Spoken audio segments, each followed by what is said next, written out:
everyone.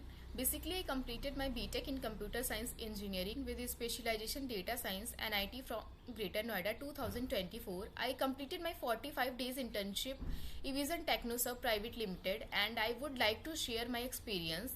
During this internship, I received hands-on experience in several important such as the machine learning troubleshooting and restoration, basic CNA concept, network administration and VDS RDS configuration and the Active Directory setup also management.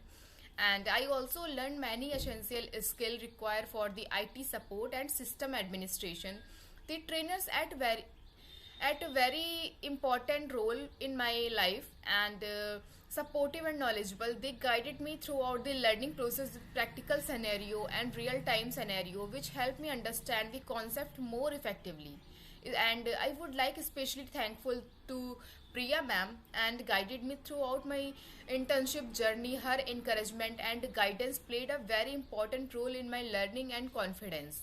And then I'm also very happy to share that with the help of Vision TechnoServe guidance, I received a job offer from the CMS India Private Limited at 3 LPA, and I'm very truly grateful to the entire Evision team for the being a build a strong technical foundation and supporting my career growth. Thank you so much to the entire Evision team.